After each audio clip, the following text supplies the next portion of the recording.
नमस्कार मित्रांनो, कृषी मित्र महाराष्ट्र चॅनलवर आपल्या सर्वांचे स्वागत आहे।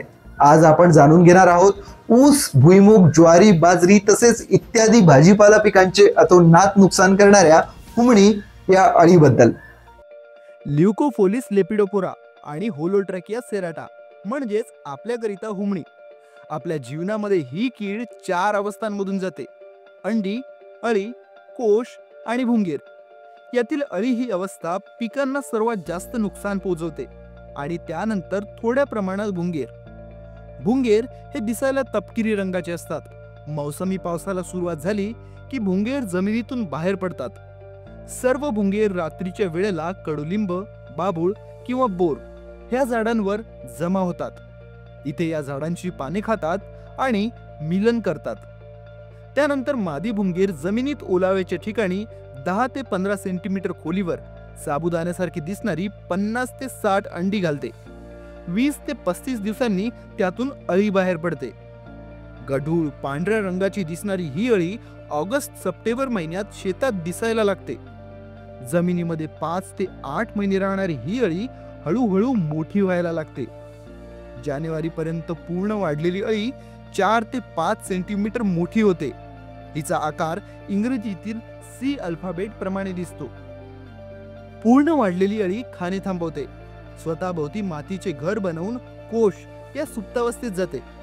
पाऊस पडताच 25 ते 40 दिवसात पुन्हा एकदा भुंगीर बनून बाहेर पडते। अशा प्रकारे एका वर्षात एक पिढी आपले जीवनक्रम पूर्ण करते।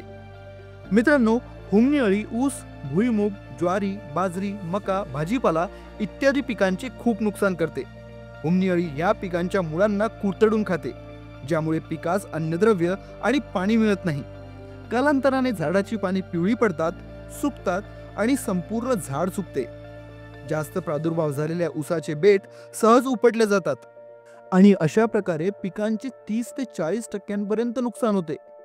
मित्रांनो, आता आपण किडीचे नियंत्रण करण्याच्या विविध पद्धती बघूया। हुमणी ही कीड पिकांच्या मुळांना नुकसान पोहोचवते हे आपण बघितले। बरेच शेतकरी बंधू भौतिक कीड नियंत्रणाच्या पद्धतीकडे दुर्लक्ष करतात। प्रकाश सापळे न लावता फक्त रासायनिक पद्धतीवर अवलंबून राहतात। पण लक्षात घ्या, ज्यावेळी आपण शेतात कीटकनाशकांची आळवणी करतो तेव्हा जमिनीत राहणारी ही अळी आणखी खोलवर जाते आणि कीटकनाशकाशी संपर्क न आल्याने बरेचदा जिवंत राहते। म्हणून आपण भौतिक कीड नियंत्रणाच्या प्रकाश सापळ्यास महत्त्व द्यायला हवे।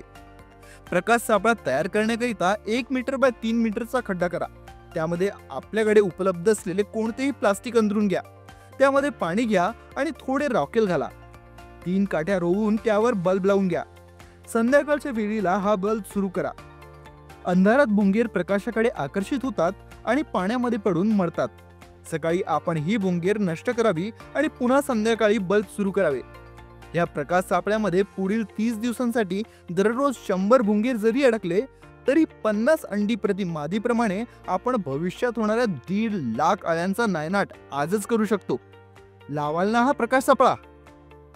आता आपण बघूया जैविक कीड नियंत्रण। मेटारायझियम आणि बिवेरिया ही एक प्रकारची बुरशी आहे। ही हुमणीसारख्या अळ्यांवर जगते, त्यांना मारते। आपण मेटारायझियम व बिवेरिया प्रत्येकी 2 लिटर प्रति एकर प्रमाणे ड्रीप, शेणखत किंवा कंपोस्ट मध्ये मिसळून जमिनीत वापसा असताना द्यावे। VSI चे BVM 2 लिटर प्रति एकर 400 लिटर पाण्यात मिसळून आळवणी करावी किंवा ड्रीप मधून द्यावे। EPN 1 लिटर प्रति 200 लिटर पाण्यात मिसळून आळवणी करावी।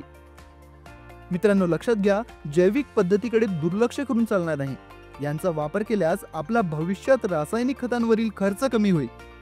वरील पैकी किमान एक उपाय नक्की करा।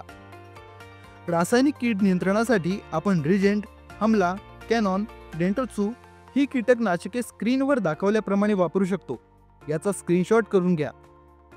जर तुम्ही प्रकाश सापळा आणि जैविक कीड नियंत्रणावर भर दिला तर ह्या विषारी रसायनांची तुम्हाला गरजच भासणार नाही।